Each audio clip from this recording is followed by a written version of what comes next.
Lanjut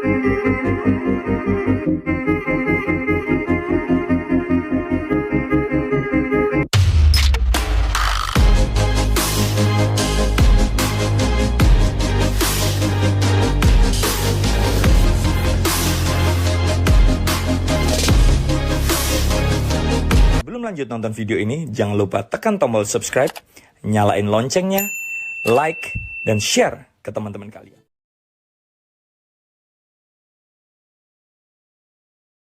Saya berada di Bendungan Pamarayan di Kecamatan Pamarayan, Kabupaten Serang. Saya Muhammad Jamhari pernah ditangkap di sini, lalu ada yang membebaskan ya, Pak ya? Ada yang membebaskan. Jadi Presiden Soekarno yang pertama, Presiden Republik Indonesia itu tahun 1950 ini pernah ke sini. Itu Abah umur berapa tuh?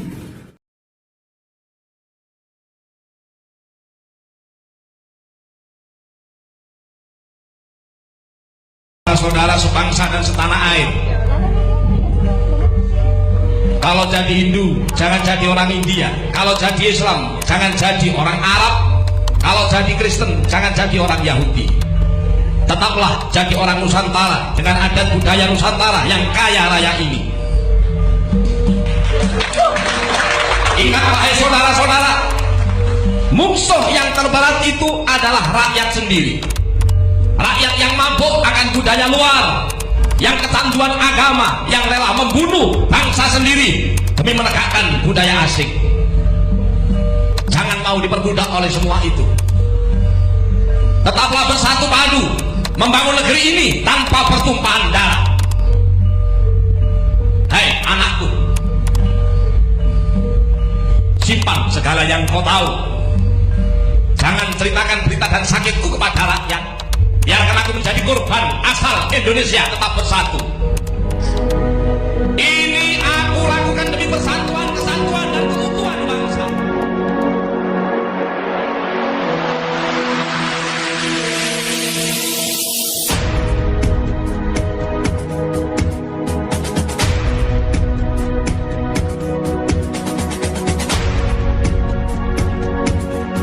Assalamualaikum warahmatullahi wabarakatuh. Bertemu lagi dengan saya Wahyu Mesal Putra, meneruskan obrolan saya tentang perjuangan ke-9 santri Sangha Banten yang dipimpin oleh Syekh Jaliman. Saya bersama Abah Jubat. Abah Jubat adalah anak dari Syekh Muhammad Jamhari, yaitu Abah Jubat bin Syekh Muhammad Jamhari. Nah, sekarang saya berada di Bendungan Pamarayan di Kecamatan Pamarayan, Kabupaten Serang. Bendungan Lama Pamarayan. Dan ini adalah bendungan terbesar pada masanya. Jadi bendungan ini berdiri pada tahun 1905 sampai 1925. Jadi 1905 itu dibuat, 1925 itu selesai. Jadi 20 tahun pembangunan jembatan ini melibatkan orang-orang pribumi, termasuk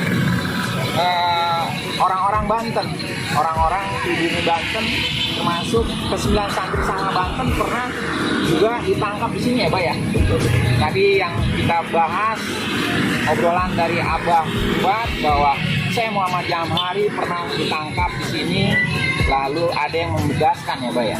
Ada yang membebaskan seorang perempuan, jadi dia bawa mobil, kata almarhum saya Muhammad Jamhari itu sebetulnya bukan Belanda, Walanda.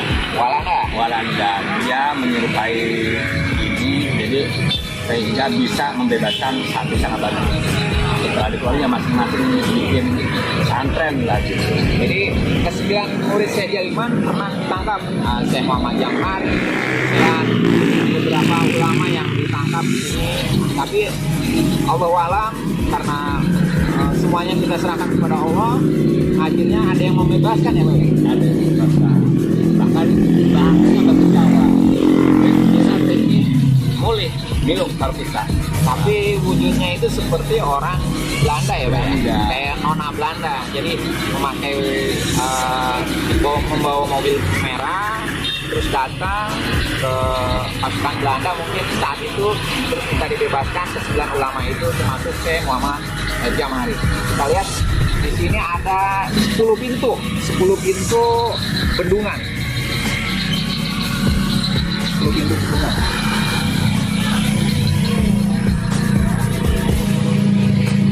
Jadi bendungan Pamaraian adalah bendungan terbesar di masa kolonial Belanda. Saat itu pembangunannya 20 tahun, dari tahun 1905 sampai 1925, melibatkan orang-orang pribumi. Kenapa disebut jembatan Pamaraian? Jadi saat itu Belanda membayar dengan bayaran uang Belanda, tetapi tidak layak. Jadi ini sempat tempat tawanan juga di sini. Mungkin kita ke sana. Ayo.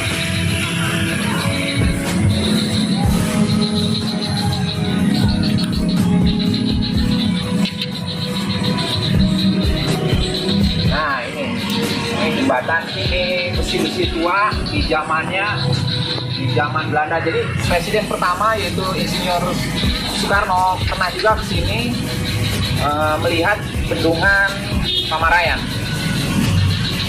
Waktu itu cerita yang didapat dari Syekh Muhammad Jamari apa gitu, Pak?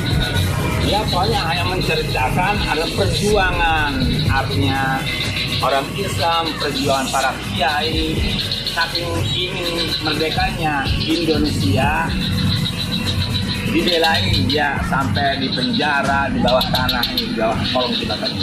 Jadi artinya, tapi alhamdulillah waktu kita berterima kasih orang tua saya yang dengan sangat bantu yang di bawah dan dibimbing oleh Syekh Jaliman itu selamat semua.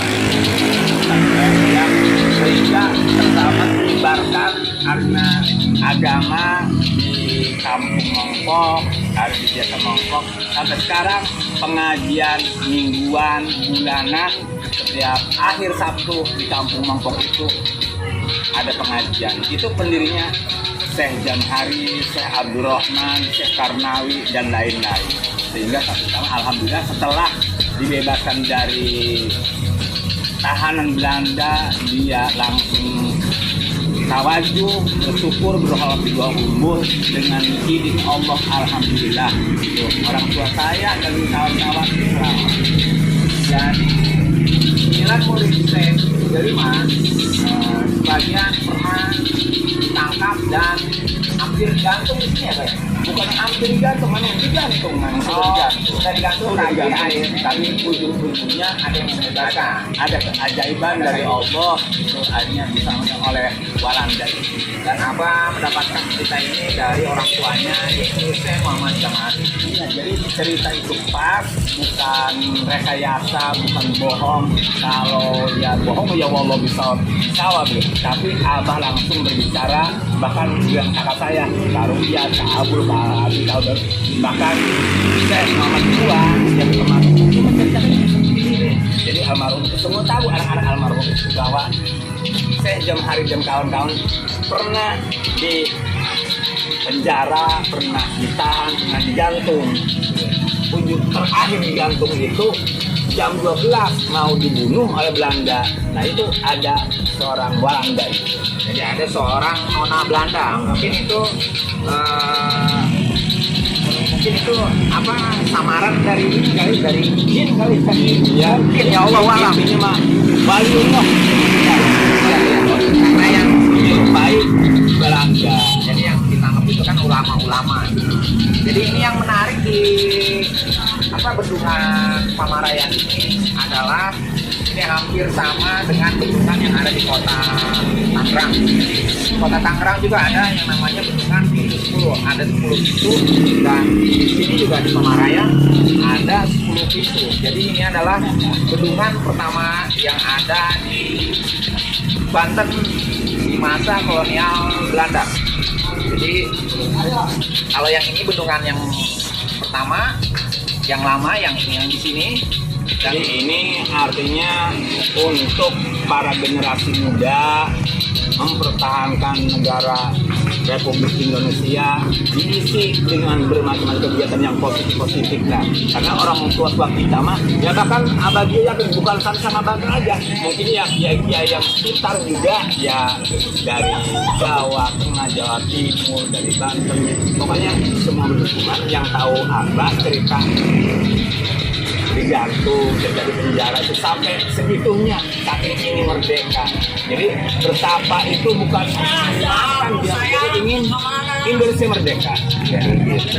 Jadi tahun 1905 adalah di masa kolonial Belanda. Jembatan ini dibuat sampai 19. Jadi tahun 1905 itu pas murid saya Jeriman masih berumur masih muda ya, Pak? Masih muda.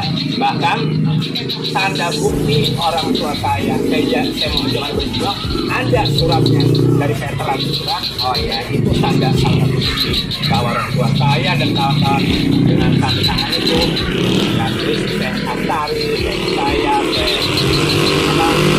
Arjan, Nawali Jaya yang murid saya Jeriman bilang.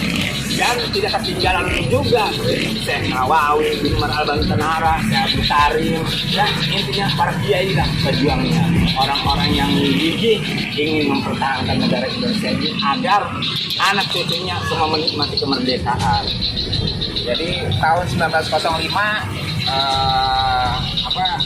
umur dari kesekian murid saya itu mungkin umur masih 18 atau 17-an ya, 17 18 begitu. Karena kalau misalnya Syekh Jeliman lahir di tahun 18-an. Jadi tahun 88 itu juga pernah terjadi yang namanya Geger Cilegon. Geger Cilegon itu juga melibatkan ulama-ulama Banten. Geger Cilegon itu tahun 1888 dan itu adalah umurnya Syekh Jeliman masih muda, Mbak, masih muda, termasuk orang tuanya Syekh Jeliman yaitu Tubagus Muhi. Dan itulah artinya yang saya tahu informasi dari orang tua saya. Mudah-mudahan ya ini menjadikan tauladan atau ibroh peringatan untuk anak cucu anak Banten dimanapun berada. Begitu juga untuk masyarakat Banten. Dan ini adalah saksi bisu sejarah di Kabupaten Serang di Provinsi Banten. Harapan apa tuh buat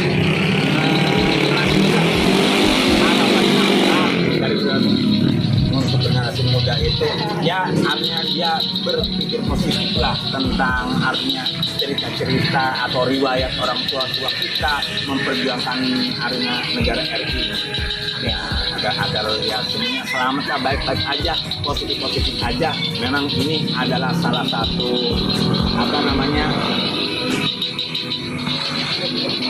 cerita bisu begitu ya. Dan ini adalah ketua dari majelis zikir Syekh Jeliman. Jadi santri Sangat Banten ini adalah ketuanya, Ibu Siti Nurbaini. Kalau ini adalah pimpinan zikir Syekh Jeliman santri Sangat Banten yaitu Abah. Ibu Nur ada pesan? Assalamualaikum warahmatullahi wabarakatuh. Saya terus terang aja baru kali ini ya kesini ke Bendungan Raya. Nah, pesan saya bagi para pemuda yang sering kesini, yang hadir di sini, ya kita jaga melestarikan bendungan di sini, jangan sampai dipakai yang hal yang negatif ya. Kita melestarikan sama-sama ya. Mungkin itu aja ya. Ya. Dan ini adalah cagar budayanya untuk di Provinsi Banten. Jadi tempat wisata untuk di Provinsi Banten dan sejarah di Kabupaten Serang, Banten.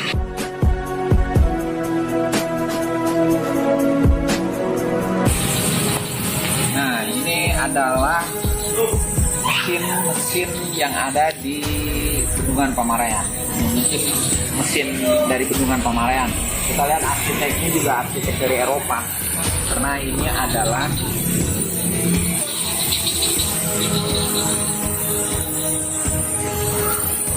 kita lihat ini adalah arsitek Eropa. Bukan mungkin ya, memang ini adalah dibuat masanya yaitu kolonial Belanda. Jadi ini adalah bangunan saksi bisu saksi bisu sejarah yaitu Bendungan Pamarayan. Kita lihat.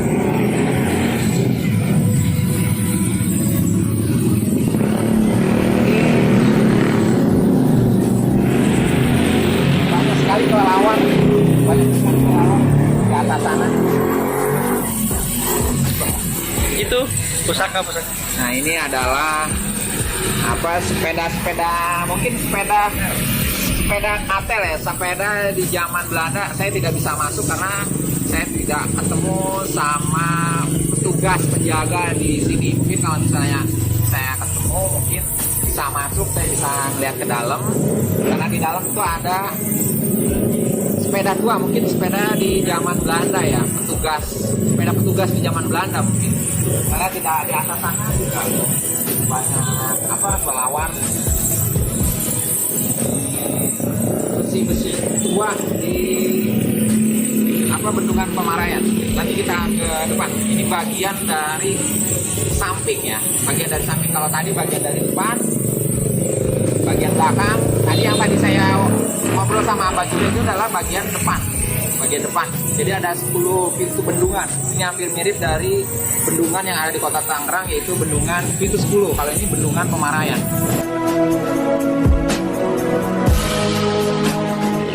Nah, sekarang saya berada di bagian depan Bendungan Pamarayan. Ini ada tulisan Dinas Pendidikan dan Kebudayaan Kabupaten Serang, kantor jaga. Ini adalah kantor jaganya.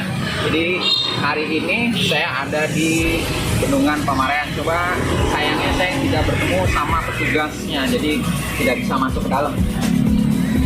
Dan alhamdulillah juga di sini ada tempat cuci tangan. Jadi udah ada perhatian juga dari Provinsi Banten, Kabupaten Serang. Ini cara mencuci tangan dengan sabun dan air. Ini ternyata dari Banten, DKI Jakarta, Jawa Barat, Jadi Jembatan Pamarayan dulu sebenarnya ada di wilayah Jawa Barat. Jadi sebelum Banten memisahkan dari Jawa Barat, ini sebenarnya dipegang oleh wilayahnya Jawa Barat, karena Banten itu memisahkan dari Jawa Barat itu tahun 2000, kalau tidak salah ya, tahun 2000. Jadi dulu ini masuk di wilayah Provinsi Jawa Barat. Tahun 2000 Serang memisahkan diri dari Jawa Barat, jadi sekarang ada di wilayah Banten. Ini depan. Ini apa?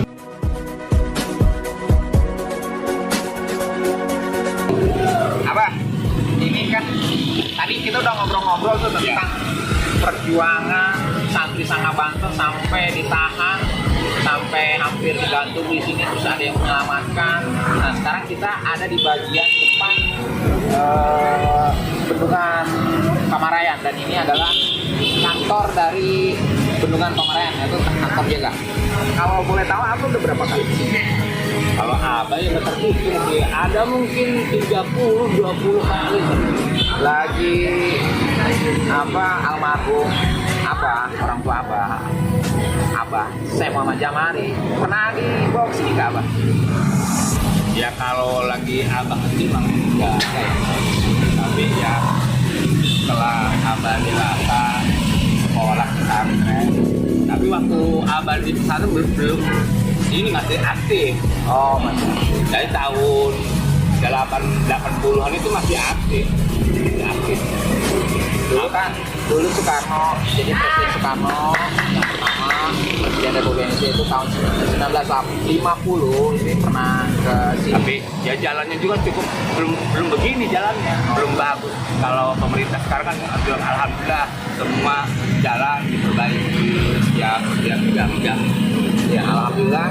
Ya Abah ingin mengucapkan berterima kasih pada pemerintah kota, tempat dari desa, secara kabupaten, provinsi dan pusat itu mudah-mudahan kedepannya lebih baik. Amin. Ya, karena waktu itu Banten itu masih di wilayah Jawa Barat, Pak. Tahun 2000 Banten memisahkan diri dari wilayah Jawa Barat. Kalau dulu ini mungkin dipegang masih Provinsi Jawa Barat, Pak. Waktu itu kan masih gubernurnya Aang Munefi. Ya, saya ingat awal itu. Aang Munefi ya pernah juga datang ke almarhum. Apa? Yang hari ya. Jadi pada masa-masa itu kan ada Mari juga masih hidup ya. Iya. Dan sama Ibu Mega atasnya menurut riwayat almarhum. Pernah Ke almarhum, pernah ke Kumpul Ibu Megawati sama ada Marhum. Cuman mobilnya ditaruh di Warantaka, ada jalan kaki. Itu riwayat, namanya cerita orang tua lah. Maka atas nama Santri Banten mengajak kaum muslimat dimanapun